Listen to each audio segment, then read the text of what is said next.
নির্বাচনী ট্রেনের যাত্রা শুরু, দ্রুত রোডম্যাপ ডক্টর ইউনূস।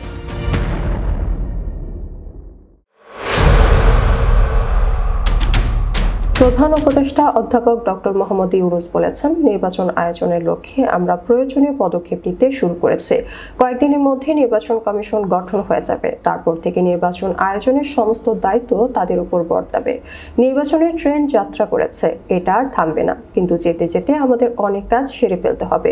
এই ট্রেন শেষ স্টেশনে কখন পৌঁছাবে সেটা নির্ভর করবে কত তাড়াতাড়ি আমরা তার জন্য রেল লাইনগুলো বসিয়ে দিতে পারি, আর তা হবে রাজনৈতিক দলসমূহের ঐকমত্যের মাধ্যমে। অন্তর্বর্তী সরকারের 100 দিন অতিক্রম উপলক্ষে গতকাল জাতির উদ্দেশ্যে দেওয়া ভাষণে তিনি এসব কথা বলেন। ভাষণের শুরুতে প্রধান উপদেষ্টা ডক্টর মোহাম্মদ ইউনূস ফ্যাসিবাদ বিরোধী গণ অভ্যুত্থানে নিহত সব শহীদ, আহত ও অংশগ্রহণকারীদের স্মরণ করেন। তিনি প্রতিটি হত্যার বিচার করার অঙ্গীকার করেন। পাশাপাশি গত 15 বছরে হওয়া সব অপকর্মের বিচার করার কথাও বলেন। পতিত স্বৈরাচার শেখ হাসিনাকে ভারত থেকে ফেরত চাইবেন বলেও তিনি জানান। নির্বাচন ছাড়া আরও গুরুত্বপূর্ণ সংস্কারের ব্যাপারে ঐকমত্য গঠনের জন্য অতিরিক্ত সময় প্রয়োজন হতে পারে জানিয়ে ডক্টর মোহাম্মদ ইউনূস বলেন, সংস্কারের জন্য নির্বাচন কয়েক মাস বিলম্বিত করা যেতে পারে। আমরা মনে করি না যে একটি নির্বাচন কমিশন গঠন করে দিলেই নির্বাচন আয়োজনে আমাদের দায়িত্ব শেষ। রাষ্ট্র ব্যবস্থায় সংস্কার আমাদের এই সরকারের অন্যতম অঙ্গীকার। এজন্য গঠিত কমিশনগুলোর কাছে আপনারা মতামত দিন, সংস্কার পাশ কাটিয়ে যাবেন না। আমরা যেন এমন একটি নির্বাচন ব্যবস্থা সৃষ্টি করতে পারি যা যুগ যুগ ধরে অনুসরণ করা হবে। নির্বাচনের সংস্কারের সিদ্ধান্ত হয়ে গেলে খুব দ্রুত আপনারা নির্বাচনের রোডম্যাপ পেয়ে যাবেন। আমরা আশা করছি নির্ধারিত সময়ে ডিসেম্বর থেকে জানুয়ারির মধ্যে সংস্কার কমিশনগুলো তাদের সুপারিশমালা সরকারের কাছে পেশ করতে পারবে। সবার ঐকমত্যের ভিত্তিতেই আমরা সংস্কার প্রস্তাব চূড়ান্ত করব। ভাষণে প্রধান উপদেষ্টা বলেন, জুলাই থেকে আগস্ট বিপ্লবের পর দেশের সর্বত্র ছিল বিশৃঙ্খলা। কঠিন এক পরিস্থিতিতে আমাদের দায়িত্ব গ্রহণ করতে হয়েছে। সবাইকে নিয়ে স্বৈরশাসনে বিপর্যস্ত দেশটি পুনর্গঠন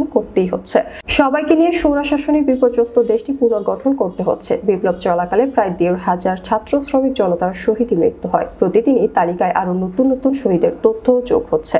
আহত হয়েছে 19,931 জন, যাদের বিভিন্ন বিশেষায়িত হাসপাতালে চিকিৎসার ব্যবস্থা করা হয়েছে। জাতিসংঘ জুলাই থেকে আগস্ট হত্যাকাণ্ডের তদন্তে আমাদের সহযোগিতার হাত বাড়িয়ে দিয়েছে। ডিসেম্বরের প্রথম সপ্তাহেই তারা তাদের রিপোর্ট হস্তান্তরের প্রতিশ্রুতি দিয়েছে। প্রতিটি হত্যাকাণ্ডের বিচার করা হবে। এছাড়া অক্টোবর পর্যন্ত 1,600 গুমের তথ্য পেয়েছে গুমের ঘটনা তদন্তে গঠিত কমিশন। এসবের সঙ্গে জড়িতদের আমরা বিচারের কাঠগড়ায় দাঁড় করাবই। অভিযুক্ত যতই শক্তিশালী হোক, যে বাহিনীরই হোক, তাকে ছাড় দেওয়ার কোনো সুযোগ নেই। প্রধান উপদেষ্টা বলেন, আমরা দায়িত্ব নেওয়ার সময় বৈদেশিক মুদ্রার রিজার্ভ ছিল তলানিতে। গত 3 মাসে রিজার্ভে হাত না দিয়েই আমরা প্রায় $2 বিলিয়ন বৈদেশিক ঋণ শোধ করতে পেরেছি। জ্বালানি তেল আমদানিতে পুঞ্জীভূত বকেয়ার পরিমাণ $478 মিলিয়ন থেকে কমে $160 মিলিয়ন আনতে পেরেছি। এদিকে গতকাল রাষ্ট্রীয় অতিথি ভবন যমুনায় প্রধান উপদেষ্টা অধ্যাপক ডক্টর মোহাম্মদ ইউনূসের সঙ্গে সাক্ষাৎ করেন যুক্তরাজ্য ভারত প্রশান্ত মহাসাগর বিষয়ক প্রতিমন্ত্রী ক্যাথরিন ওয়েস্ট। তিনি প্রধান উপদেষ্টাকে আশ্বস্ত করে বলেন, তার সরকার কয়েক বিলিয়ন ডলার পাচার করা অর্থ ফিরিয়ে আনার প্রচেষ্টা সহ অন্যান্য বিষয়ে বাংলাদেশকে পূর্ণ সহায়তা দেবে। ডক্টর মোহাম্মদ ইউনূস বলেন, ভারতে বসে শেখ হাসিনার দেওয়া বক্তব্যগুলো বাংলাদেশের অস্থিরতা সৃষ্টি করছে বলে অভিযোগ করেছেন অন্তর্বর্তী সরকারের প্রধান উপদেষ্টা ডক্টর মোহাম্মদ ইউনূস। তিনি বলেছেন, শেখ হাসিনা ভারত থেকে বিক্ষোভের ডাক দিচ্ছেন, যা দেশের জন্য ক্ষতিকর। এ বিষয়ে ভারতের কাছে অভিযোগ জানানো হয়েছে বলেও জানিয়েছেন ডক্টর ইউনূস। খাদিজাতুল বিথি, শীর্ষ নিউজ।